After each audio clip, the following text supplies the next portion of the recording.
Assalamualaikum warahmatullahi wabarakatuh. Baik, di sini saya akan menjelaskan tentang pendidik dan tenaga kependidikan. Yang pertama, pengertian administrasi pendidikan tenaga kerja. Yang pertama ada pengertian administrasi. Secara harfiah dapat diartikan sebagai kegiatan atau usaha untuk membantu, melayani, mengarahkan, atau mengatur semua kegiatan di dalam mencapai suatu tujuan. Sedangkan pengertian administrasi pendidikan menurut Wikipedia adalah sebuah proses kerjasama untuk mencapai tujuan pendidikan dengan melihat hubungan antar komponen pendidikan sehingga dapat memperbaiki sistem pendidikan dengan menggunakan perangkat yang mendukung kegiatan pembelajaran. Pengertian dari tenaga kependidikan menurut Undang-Undang Nomor 20 Tahun 2003, tenaga pendidikan bertugas melaksanakan administrasi, pengolahan, pengembangan, pengawasan, serta pelayanan teknis untuk menunjang proses pendidikan pada satuan pendidikan. Jadi, administrasi pendidikan dan tenaga kependidikan adalah proses mengolah pendidik dan tenaga mulai dari masuk ke dalam organisasi hingga berhenti untuk mencapai tujuan pendidikan. Selanjutnya ada proses administrasi pendidikan tenaga kerja. Proses yang pertama ada pengadaan. Pengadaan tenaga adalah proses kegiatan untuk mengisi formasi yang kosong. Pengadaan tenaga personil perlu dilakukan beberapa langkah. Yang pertama ada pengumuman adanya formasi baru. Dalam pengumuman pengadaan tenaga kependidikan, hal yang tercantum adalah yang pertama, jenis atau macam pegawai yang dibutuhkan. Yang kedua, persyaratan apa. Yang ketiga, batas waktu dimulai atau diakhirnya pendaftaran. Yang keempat, ada alamat, tempat pengajuan pelamaran, dan lainnya. Yang kedua, ada pendaftaran. Pendaftaran dilakukan setelah pengumuman tersebar. Yang ketiga, ada seleksi atau penyaringan. Dalam proses administrasi yang selanjutnya ada penempatan. Proses penempatan adalah proses penanganan pegawai baru yang sudah melaksanakan pendaftaran ulang untuk diberitahu pada bagian seksi mana mereka ditempatkan.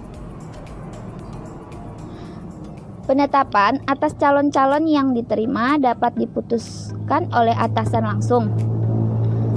Keputusan ini merupakan akhir dari kegiatan penyelenggaraan seleksi. Artinya, tenaga-tenaga kependidikan yang baru itu diterima. Selanjutnya, setelah diterima, proses administrasi pendidikan tenaga kerja selanjutnya ada orientasi. Orientasi ini program yang dirancang untuk menolong pegawai baru yang lulus seleksi untuk mengenal pekerjaan dan perusahaan tempatnya bekerja. Selanjutnya ada kesejahteraan pendidikan tenaga kerja. Yang pertama ada gaji, kedua ada tunjangan, yang ketiga ada penghargaan. Gaji ini hak yang diterima oleh guru atau dosen atas pekerjaannya dalam bentuk finansial secara berkala sesuai dengan peraturan perundang-undangan. Untuk PNS, gaji dihitung tetap bulanan. Sedangkan untuk honorer, gaji dihitung sesuai jumlah kerjanya atau jumlah beban tugasnya. Selanjutnya, ada tunjangan. Tunjangan diberikan kepada guru yang telah memiliki sertifikat pendidik yang diangkat oleh penyelenggaraan pendidikan dan satuan pendidikan yang diselenggarakan oleh masyarakat. Tunjangan ada tunjangan tetap dan tunjangan tidak tetap. Tunjangan tetap ini pembayaran kepada pekerja atau buruh secara teratur dan tidak dikaitkan dengan kehadiran atau pencapaian suatu prestasi, seperti tunjangan jabatan atau profesi. Selanjutnya ada tunjangan tidak tetap, yaitu pembayaran kepada pekerja atau buruh yang dilakukan secara tidak teratur dan selalu dikaitkan dengan kehadiran dan pencapaian suatu prestasi kerja.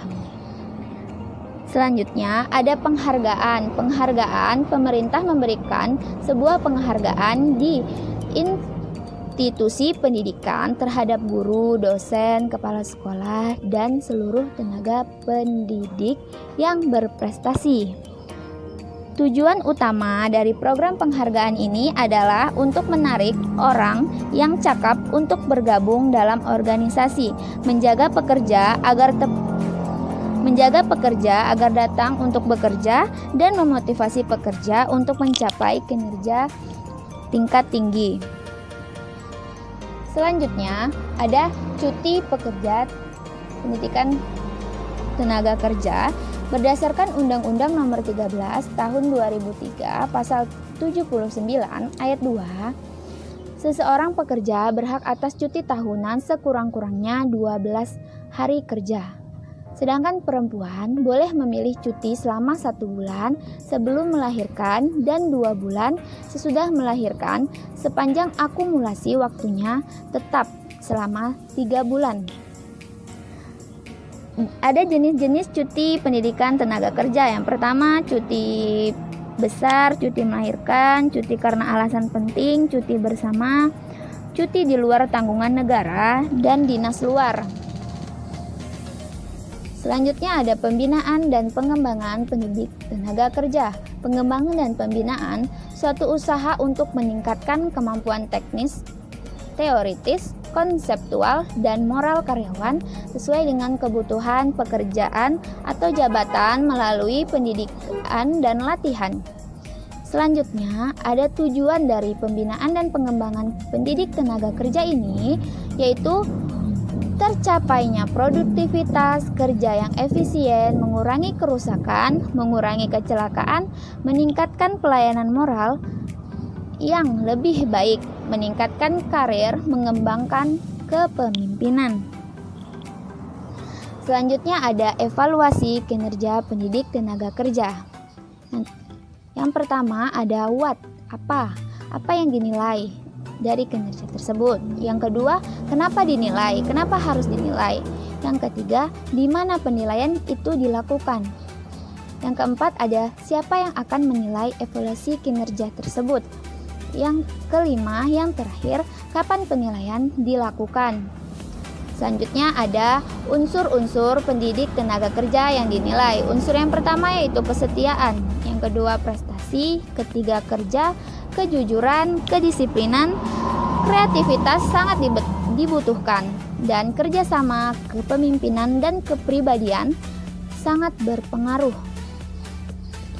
Selanjutnya ada peran guru dalam administrasi pendidikan tenaga kerja.